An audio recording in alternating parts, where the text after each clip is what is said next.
I'm here today with Ray, and if you go back to our very first podcast guest, Jamie Moncane, did 34 years in California prison for a crime he hadn't committed, which was murder. That's the longest we've ever served, an innocent person served, that we've interviewed. Ray, and I was spellbound by his story. I was watching it on Ricky Colleen's channel, so a huge shout out to Ricky Colleen. Put a link in the description box to Ricky's channel. He's got lots of good stuff there. But Ray did 36 years. 36 years, can you imagine?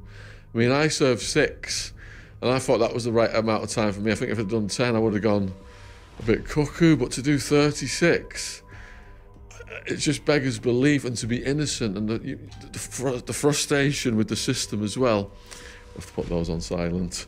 The frustration with the system, and then the fact that they think, you know, you're not showing any remorse because you're not admitting your guilt, so we're going to punish you further. Stuck in the catch-22 situation. But Ray's story is absolutely jaw-dropping, and Stephanie's here today as well. And Stephanie, what is your job title? So currently like an independent death investigation reviewer. So I was in a career working at the coroner's office investigating deaths for the police and the coroner. I've investigated over 5,000 deaths. Wow. And I've also have an academic background in forensic psychology, forensic science, and more recently forensic medicine. So I'm hoping to complete a PhD in that sort of field. So my research interest it does surround miscarriages of justice, but also death scene reconstruction. So looking at bloodstain pattern analysis, wound patterns, victimology and suspectology. So that's me in a nutshell. And we're going to bring Stephanie's expertise in throughout this interview, but we're going to start out. Huge thank you to you guys for coming. And thank you for having us. And Ray, can you just tell me the events that led up to this false situation?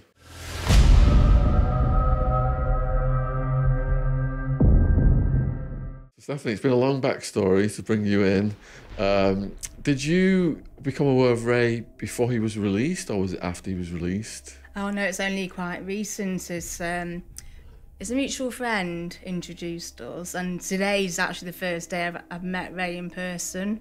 And it's over the last couple of months I've been really having a look at Ray's case. I don't have all the evidence. It's really what evidence you have. There is evidence that's missing, so documents, so there might be some statements missing, but I've seen quite a lot. And when I first started looking at Ray's case, I was on the fence, because it's hard to know, unless you're actually there, what actually happened.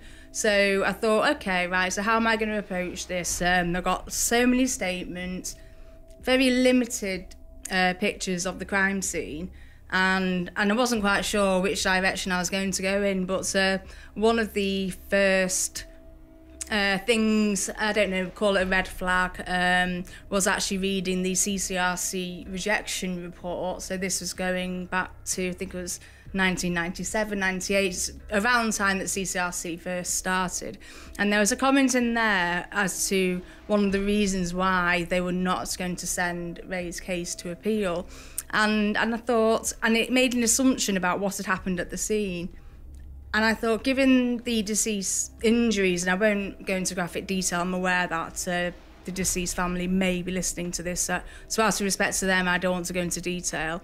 But given the injuries he has sustained, I thought it can't be possible that that narrative has happened the way the CCRC described it.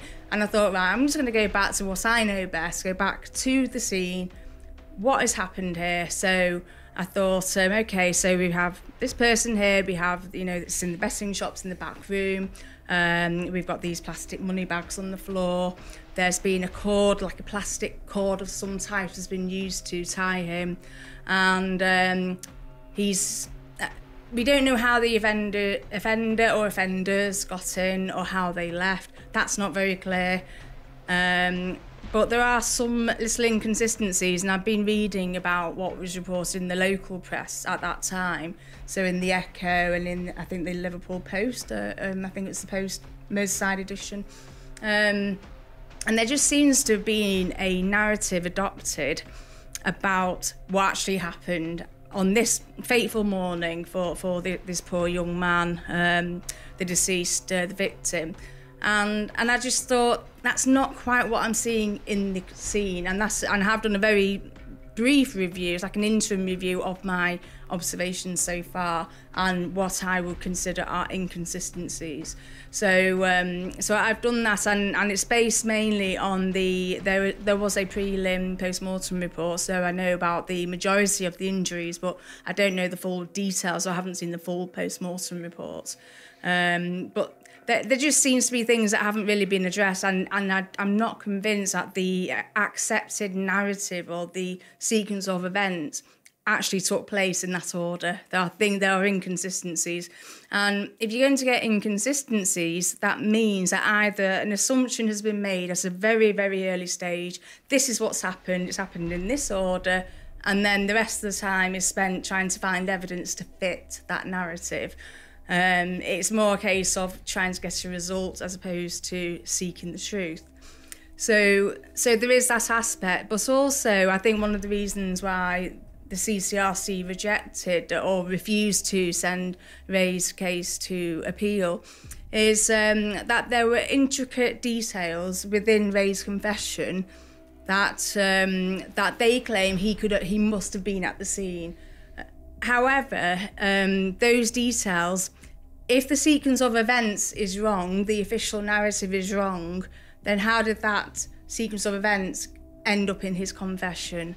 And that is a question mark. Not, there were details. It's almost like, and this is just from my perspective, almost like somebody has studied the crime scene photos. There's that there, there's that there, there's that there.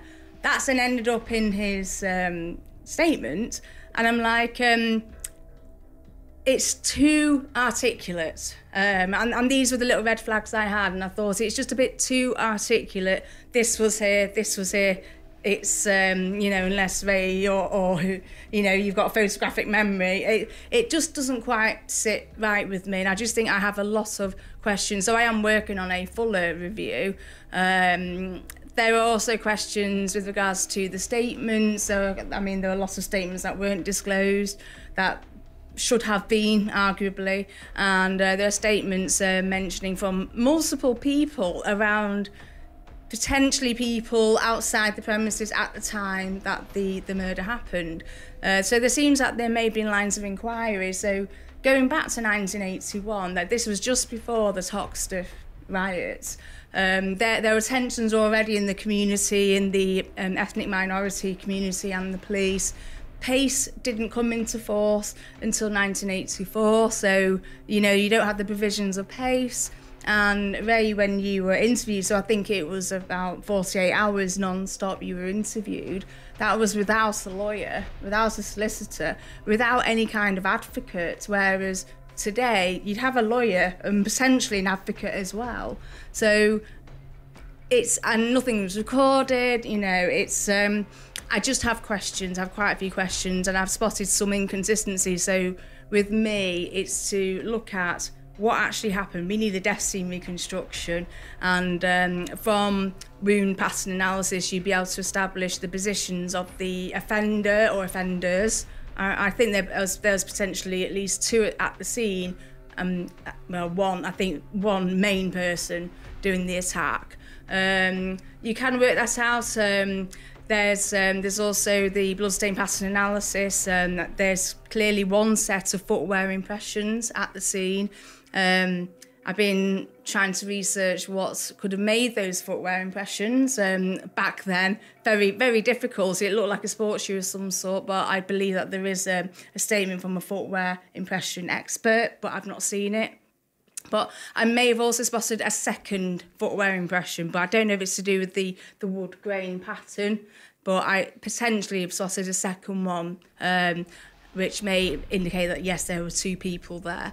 I also think, given the time of day, it was busy outside, shops were opening. If you got at least two people with the victim, which I think there were at least two, then you need one person keeping watch, at least one keeping watch, either immediately inside or outside. So, and you could be looking at both the back door. I think there was a side door, but I'm not too sure about that. And then the front door. So, because if you've got other colleagues that are due for work, would they come through the back or through the front? So it's, and I think the overwhelming thing for me is that I'm not convinced that the main motive was theft. I think the main motive was murder. And I actually do think that the victim knew his offender or offenders.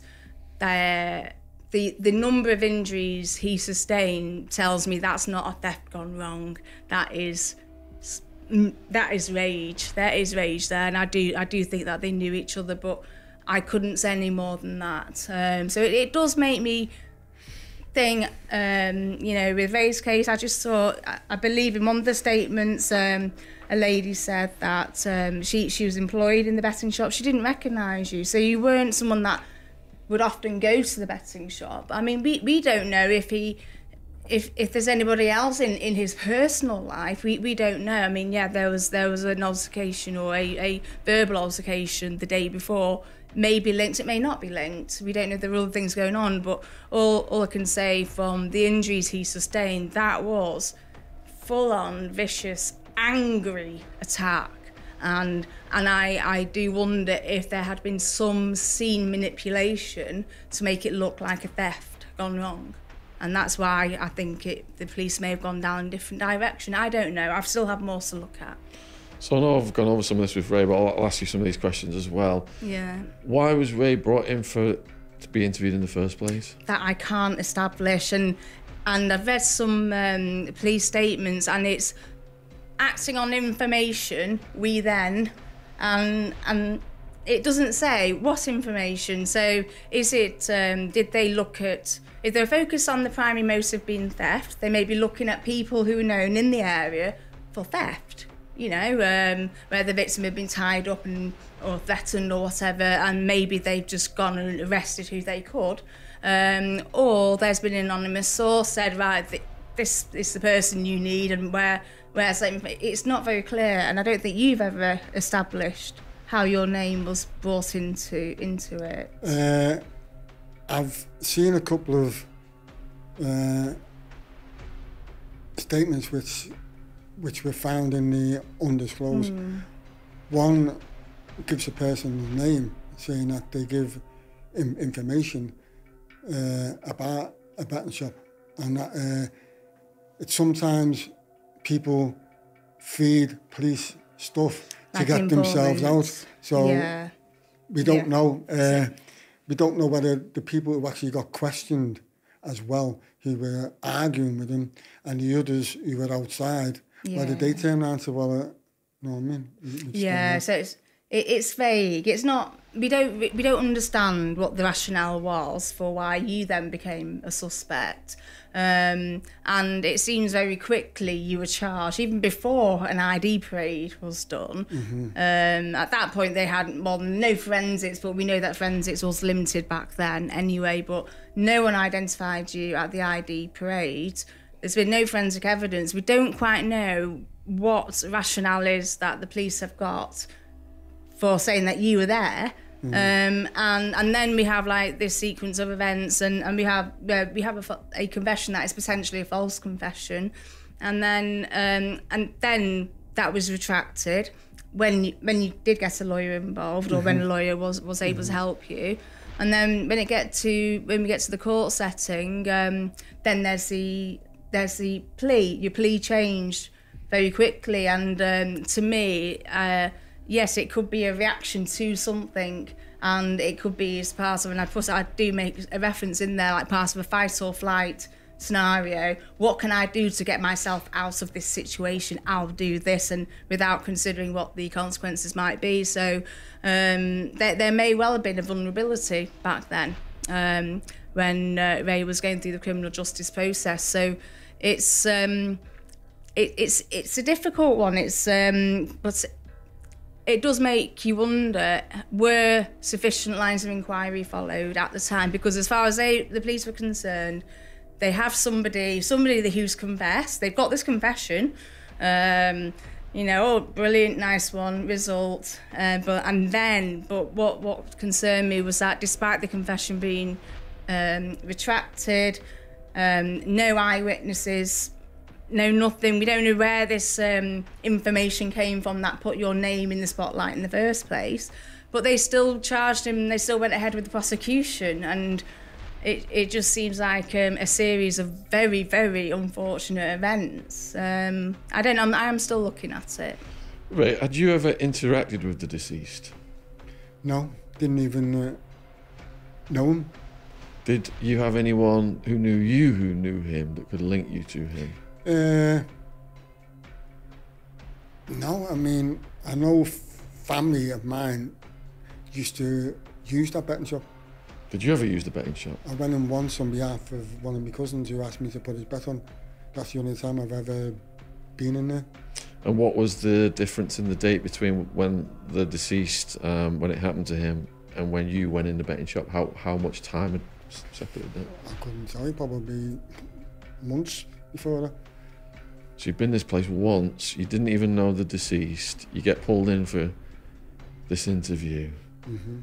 You're like, what the hell is going on? Well, that's it, isn't it? I mean, what is going on? Who decided that it was me? I mean, in one of the statements, they were saying that they were showing mugshots around the cops' police station, saying, yeah, it's him and him. So, I mean, the original drawing, a cartoon artist was supposed to have drawn the actually photo fits. He said he didn't draw them. He said he was told by police, you've drew them. He said he didn't draw them at all. So they tried to make out the two photo fits were me and the other fella. Don't even look not like me. So do you think that your criminal history put you on the police radar? Yes. And then possibly someone else who knew about your criminal history gave your name in? Probably, yes. And that's what led to the sequence of events then? Mm-hmm. And then you're in for 2 days. Did you say that there was you and another person in getting questioned? There was other people in there. Who they were at the time, I couldn't tell you because I didn't get anyone's name. But there was more than one person got pulled in and got questioned, in which they said they actually give names in of people in the community and people in jail who they thought could have done the crime. They told you that, or did the police tell you? No. They said that? The person in the cell next door to me, tried to get me head out the yacht to speak to this person. I asked him what he was in for. He said the same as you. I'm thinking, well, what do you mean, same as me? So he said, I've given names in of people who I think could have done it, who were outside and people who were in. And that's when I thought, well, you know what I mean? And then I started thinking when I read the undisclosed, where other people had been pulled in and questioned, and I thought, well, one of my own had been pulled in, family. I thought, has he? As his mate who actually knew me. The other two, I didn't know them. So I just don't know. One of the things I noticed from these statements is there seems to be a lot of hearsay. Yeah. You know, he said, she said, and these are people, and especially people that were in prison at the time. And then I think that there's been a lot of, I mean, I don't know how the actual trial went, but there seems to have been a lot of emphasis on what people have said. Hearsay evidence is generally not admissible in a criminal court, maybe civil court, maybe coroner's court, maybe, but no, a criminal court. It's but I think a lot of emphasis was placed on this hearsay evidence, and it makes you wonder: is it trying to make up for the lack of other evidence? So that was another little alarm bell that went off for me. Especially when you take into account, I think the appeal court said that the evidence from prisoners in prison wasn't worth the paper it was actually written on. So they're actually stating that that's a load of nonsense, what people said. So in my book, Unmaking a Murderer, I list the 10 methods that they use to frame innocent people. This is based on American cases. And I'll go over some of them with you guys. So one of them is then, if there's no DNA, if there's no actual physical evidence, when it goes to trial, they create an emotional reaction. And my heart goes out to the family members of the deceased, but they create an emotional reaction by showing all of the wounds and the crime scene and the gory details. They're trying, you know, the jury sees that. They don't need physical evidence then, because it triggers part of the brain that they think this is so heinous, this person's got to be locked up.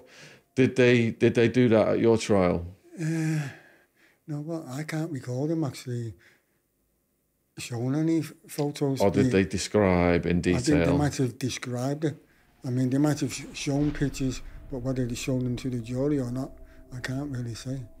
Okay, so another one of the things on the checklist is people who could help your case. For example, alibi witnesses, their voices would be ignored or silenced. Did you find that happen? My alibi, she actually, on the initial application to the CCRC, she backed us. I mean, she was traced. People have been trying to speak to her, but she won't come forward. Do you think pressure was put on her? I think that it was, yeah. Yeah, that's standard. I think definitely was, yeah. And then anyone who's going to say anything against you, against your character, those voices will be amplified. That's another thing. Did you find that happen? Well, as I say, over the years, I think people have tried to say this and say that.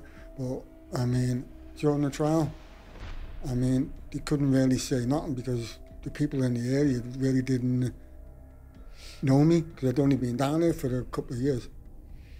So other techniques that I've learned from the American system is they'll give you very little resources to defend yourself, and they'll spend a fortune on expert witnesses and bringing everybody in. Did that happen in your case? Well, you could turn around and say, basically, yeah, because, I mean, my alibi would have been my main witness, because then the pressure was put on me to put my hands up to it. She couldn't then go in the dock and speak up for me, could she? So the main person who would have seen me, and plus that morning I would have been seen by people going into the shop under their flat. I don't think they were ever traced in and asked if they actually seen me and actually what time. It seems to me that court is theatre, and whoever's got the most money puts on the best theatre show. Yeah, it's a drama. Yeah. Did they bring experts in to say things about you or about the case to make you look guilty? You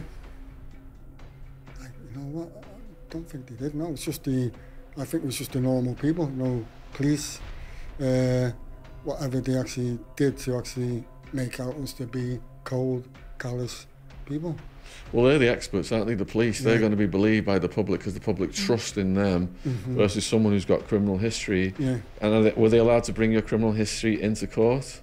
Did they bring it up? You know what? I can't even remember if they did. I mean, if it did come up, I mean, it would have shown them, okay, yeah, he's a petty criminal, which I admit. You know what I mean? And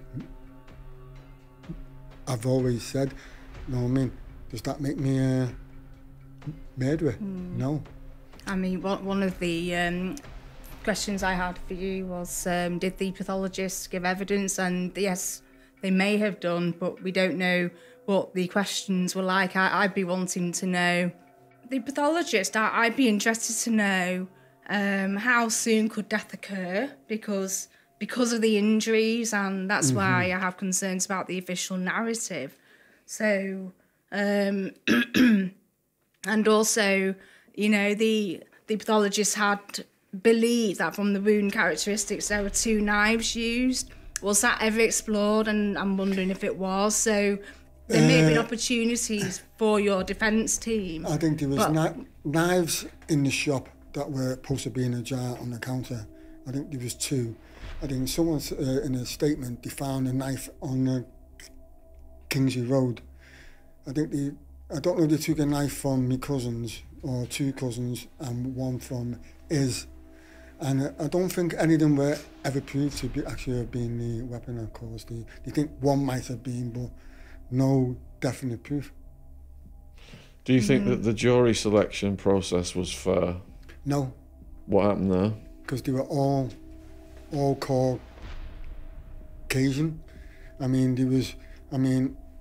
one jury was kicked out on the first day, then another jury come in, that was kicked out, then the third jury come in. So I turned around to the brief and said, look, I want to see anything that's been printed in the newspapers these last 2 days that some of these might have read, you know what I mean, that might have influenced them. Didn't happen. So they just carried on the trial with the third jury. I think they got the jury they actually wanted. I mean, there was nobody from, so probably, I don't know, any coloured people that I remember on the jury. So I think it was an all-white jury trying to people of mixed race. And given in the time frame that riots had occurred in June, and some of them would probably be going up for trial in the next few months that we're in trial, so it could have been an influence. Yeah, and the newspapers at the time and the community, they were so horrified by this. It was such a vicious murder.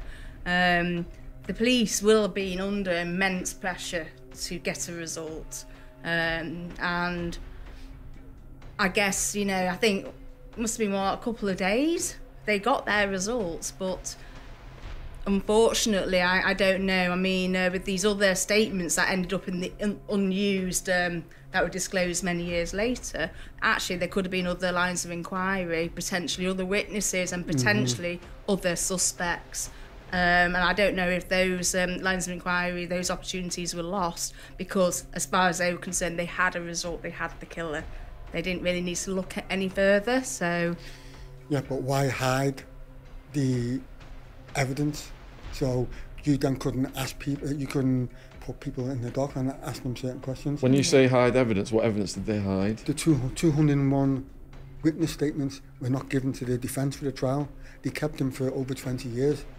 Only when they found out, which helped his appeal, because I think he produced a new alibi, someone that seen him. So there was evidence there which could have been put to the jury. He could have been asked some awkward questions about what was produced in those statements. Other people could have been put in the dock and been questioned about what were they doing that day. Because these alibis of some, which looks like it's been concocted between the whole family to actually cover up. Then you could have had the woman that lived in the flat and had to run away for her own safety. She could have been put in the dock with a man. Other people who said they overheard one of the original suspects, he's going to be found dead one day. So all these statements, if they had been available at trial, questions could have been asked. Isn't withholding exculpatory evidence grounds for a retrial in this country? It should be grounds for an appeal. Yeah, well, it grounds for appeal to essentially, I mean, it's so much time has gone by, it's going to be hard to prove or disprove, but essentially to question, was this conviction safe? Was that criminal justice process that was followed, was that safe? And was that a fair process? And, you know, I think you got to, I mean, we don't know if those 201 statements were lost and then found, or if they were indeed withheld purposely. Because it didn't make the prosecution case look very good. And this is why I don't really like the adversarial criminal justice system. My background is more inquisitorial. It's about seeking the truth, finding out what happened, even if it means taking ages or not getting results straight away. It's about getting to the truth. And sometimes I think the adversarial system, I think it can leave itself wide open to miscarriages of justice if they follow a certain route, or if it is, like you say, like a drama, who performs the best, who has the most money, they will win the case. And I think its judgments are made if you have like a petty thief, petty criminal background. Who are they going to believe? A police officer, in good standing and everything, police officer, or somebody who has had, you know, the start in life that you had? And it does make you wonder, was that really a fair process? And it's for that reason, and for the potentially incorrect sequence of events at the original scene, that I personally think the conviction's unsafe, but that's not my call to make, unfortunately. I mean, if you take also that other people have looked at the case and written to Liverpool Police, Merseyside Police, asking if they had any paperwork. And paperwork was found in the cells in St George's Hall, where it hadn't been used as a Crown Court for years. So what was the paperwork doing? Just left there. Yeah, so. It sounds like what you said earlier, you know, this guy, outrage, we can solve the crime fast. Here's our narrative, we're going to stick to it. It doesn't matter where else it comes about, and that includes the footprint analysis. So you think if they'd looked, if they scrutinised that, it wouldn't have matched Ray, and it would have took them somewhere else? There was no. I think they only recovered maybe one set of footwear from you, which wasn't a match. But in any case, they've not found. I don't think they've ever identified. There is a statement apparently from a footwear impression expert, but I've not seen it, so I don't know how far they managed to take those inquiries. But they are, in forensic terms, they are beautiful prints. They are very, very clear, and I think you know, the type of shoe, it shouldn't be that hard to determine. The make, the model, the size. I think even the shoe size might have been different to your shoe size. So, you know, again, at trial, would that have been featured, or would that have just been glossed over, or just you know, not mentioned? It's the same as you said, like the footprints, the money bags. Would they ever had prints on? Because people got so much coinage as well. One woman went into a butcher shop on Lodge Lane and was paying for stuff with 50p pieces. A man in a pub on Lodge Lane went and asked a barmaid to change £4 worth of 50p pieces. He said he won them on the machine. They watched him all night. He didn't go near the machine. He went back up and changed some more money for notes. So as soon as they started speaking to each other, raising suspicions, he left the pub. So those are inquiries, actually. Yes, there are some statements that mention that, but I don't know if those inquiries were ever followed up. But what concerned me was how and why are those bags on the floor in the first place? Yeah. It's, you know, they were found in close proximity to the body, but the safes, if I've understood it right, are in a different room. So were those bags originally in the safe? Has somebody put them there to make it look like a theft? If so, that's crime scene manipulation or crime scene staging. Or is there another reason? Maybe the victim had them and he was ambushed whilst he was inside, he's dropped them. I just don't know. But to me, that's a red flag, and it doesn't make sense given the official narrative that's been given as to the sequence of events. So I have questions, and I think, if anything, well, I mean, unless they were organised offenders, they may have worn gloves, so there may not be fingerprint evidence on those bags. Who knows? I don't know. It probably wouldn't be possible now, but there could even be latent DNA on those bags. Were there any traces of blood on those bags? Were they handled after the victim was injured? But unfortunately, the crime scene photos that I've seen are just not clear enough. What about the possibility that they ran into an unanticipated murder and had to leave the scene faster than they thought they could, do it slowly and get everything out? Yeah, it's. I mean, I believe that the offenders took knives with them. There's at least one knife. I've not seen all the wounds, so perhaps there were two. But the cord that was used to tie the victim, it looks like it belonged to a large spool, which I think may have been at the scene already. And it's not very clear if the cord was originally from there. So that would show an opportunistic element. So you got the planned element, which is you're going with knives, you're probably intending to injure somebody or threaten them, but then the tying up bit, which I have questions about when the victim was actually tied because of what you can see on the actual cord.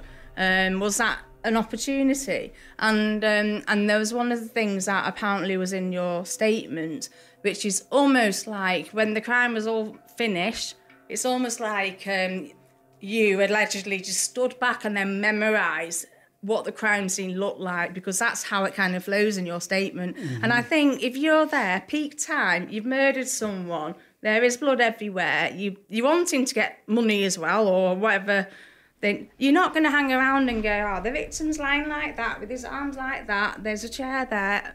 And that was really what made me think there's something not right here with the way your statement has been written and the details. It's almost like someone has studied the photos and gone, right, that's what you need to write down. And I'm not accusing anyone of anything. That information came from somewhere. I just don't know where. And there's two other things. There's fingerprints on an envelope that was handed in to the police. We don't know what's happened to that. We don't know whose fingerprints is. And another point is somebody went to a dry cleaners with clothes absolutely saturated in blood. He said he'd been in a car accident with his parents.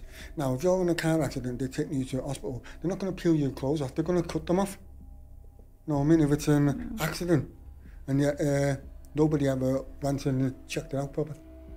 Yeah, I mean, it'd be good to get an explanation for that. I mean, I think if, say, I'd been in a crime and I had like clothing, I'd probably be thinking of like destroying them rather than take them to dry cleaners. Yeah. But I don't know, because people are individuals and they may do different things. So it may well be that there is a perfectly innocent explanation, but it would have been good to know that that was followed up. And then actually the day of the murder, I mean, someone's own family have said they were seen washing blood off their hands at home and weren't where they were told people they were. So then you ask your questions.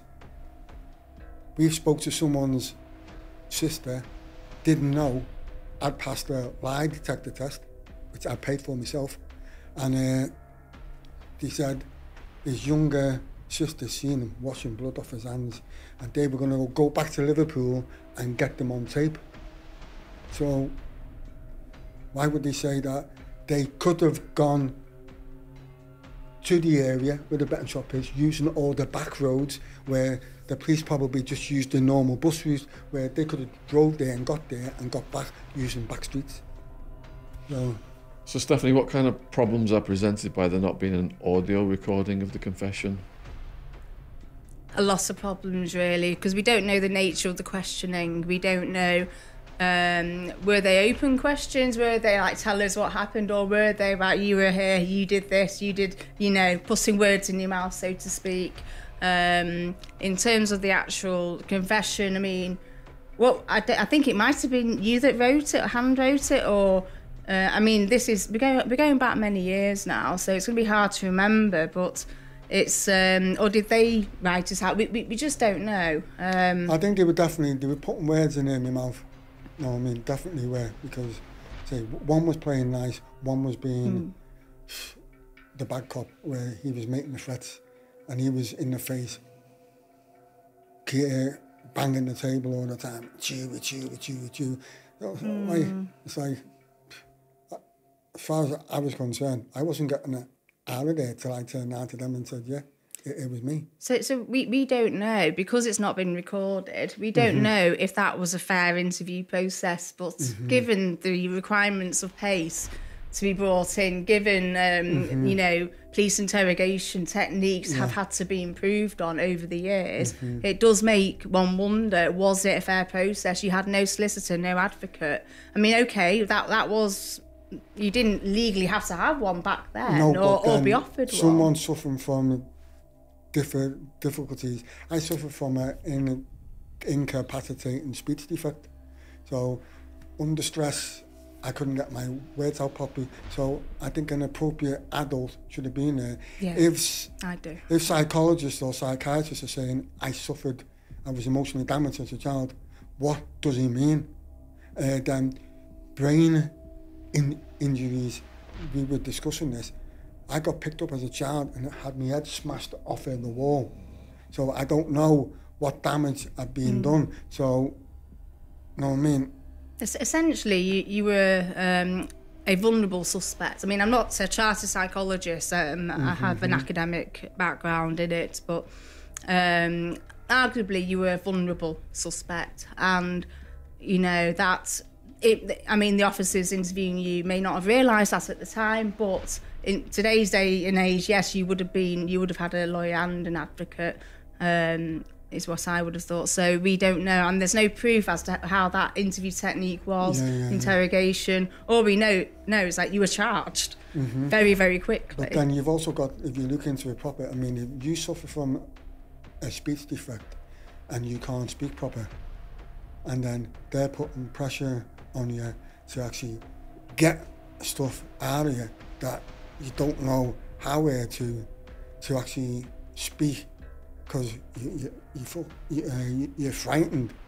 You know what I mean? Now, somebody should have been there. He could have probably advised me or even speak for me, because they could give rise to them thinking, well, he's not saying nothing. What's he got to hide? You know what I mean? Especially when you can't speak properly. I've gone round to families' houses when I did go home to ask for stuff, and they'd be standing on the doorstep waiting for me to get words out, which I couldn't get out.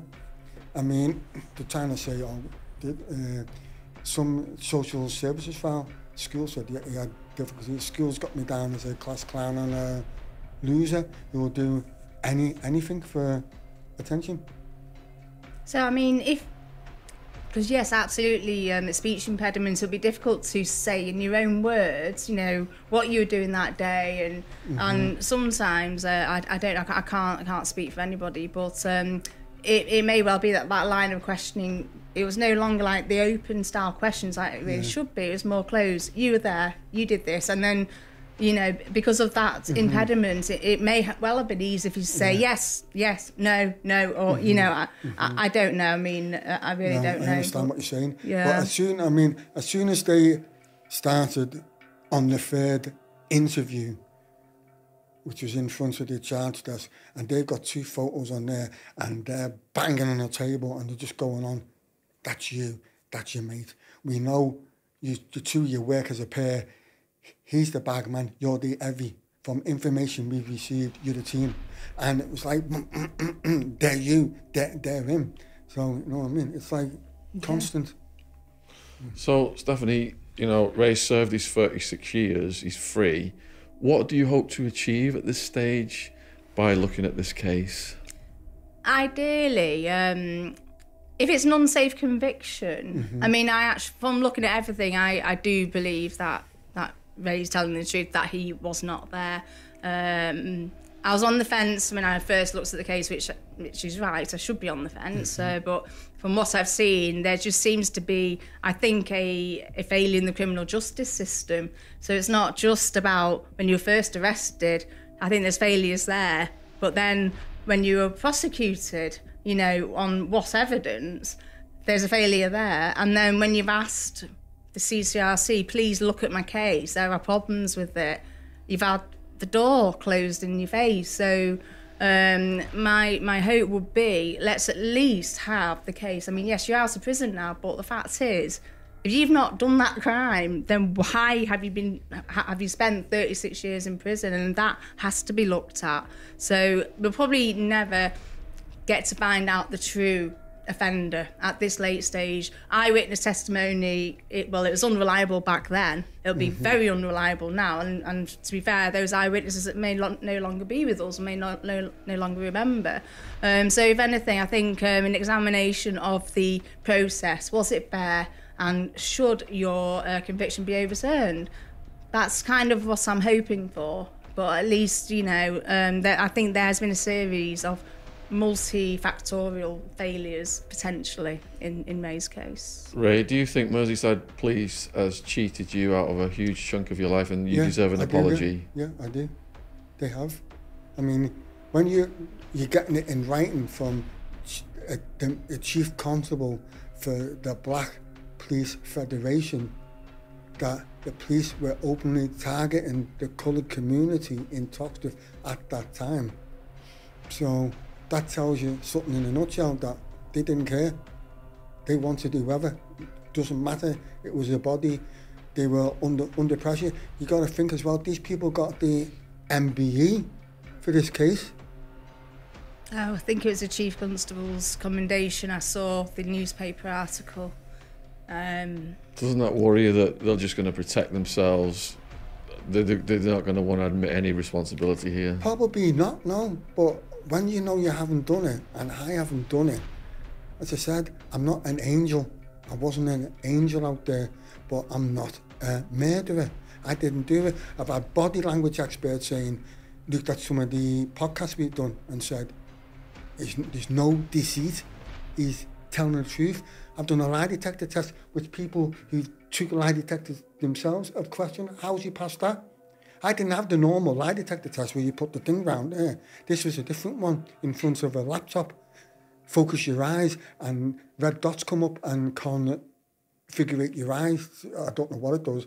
And then you've got to sit like that on something, your chin on a rest. And then dots move.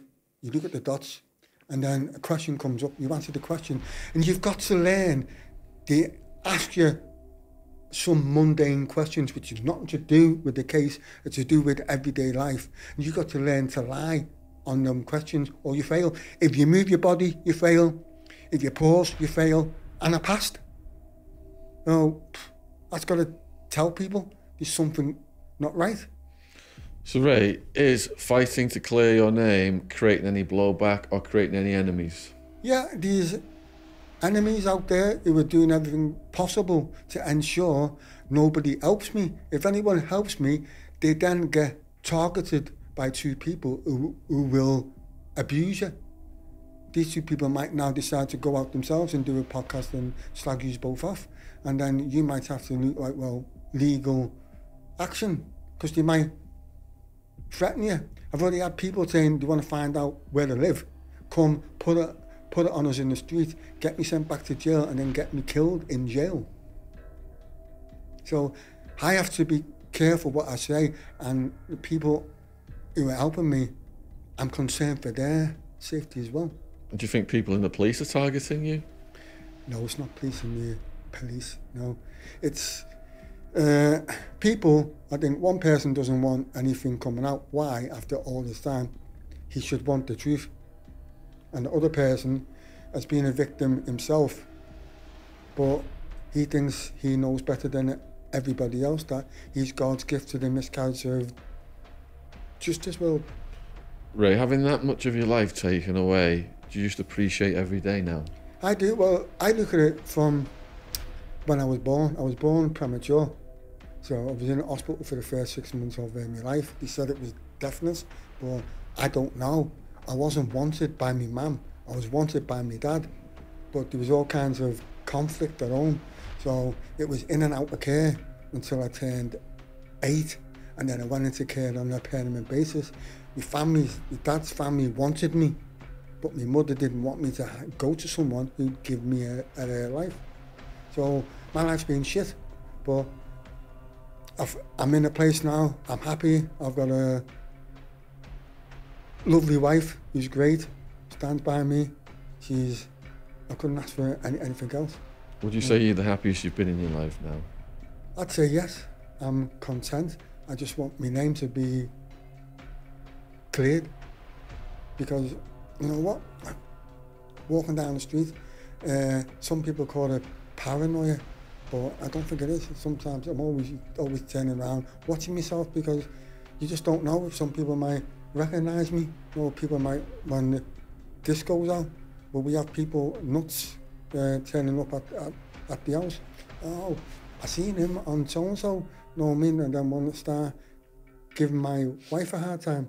Nah, isn't on. You know what I mean? So I'm concerned for her. I'm concerned for other people that help. You know what I mean? All right, so for the viewers then who've sat here and watched this for the last 2.5 hours on that camera there, is there any ways they can help you guys or support what you're doing, and how can they contact you? We'll include all your links below the video. Do you want to go first, Stephanie? I'll have to give you that information another time, currently off social media, sorry. That's not... So if people want to support you, Ray, yes. Is there a way they can do that through social media or any way? They can, as long as they're honest and there's no ulterior motives behind them coming in, because I've had to reduce my Facebook page from what was on it because people were giving it information to a third party. So this person was finding out everything I'm actually doing on my case. So I've got a website, I've got a YouTube channel. If people are really interested in helping me, they can go and watch the stuff on YouTube. They can contact me, because we get people going on, but we don't know where they're from, because it doesn't actually show proper. It might show one day they're saying Liverpool, but they're not. I mean, someone went on the other day, it showed them being in America, and he wasn't in America, he was in Liverpool. So if people go on, we always ask, say, right, can we help you with anything? And people don't respond. So if people want to help, and we ask them if they go on, if they can help, can they answer? Or I can give them a phone number. I'll have to, if they want to speak to us. You know what I mean? But we just got to be careful that that phone number's not passed on to certain people. So Ray's links are in the description box below this video. Please go down, check out his channel and subscribe and look at what he's doing there.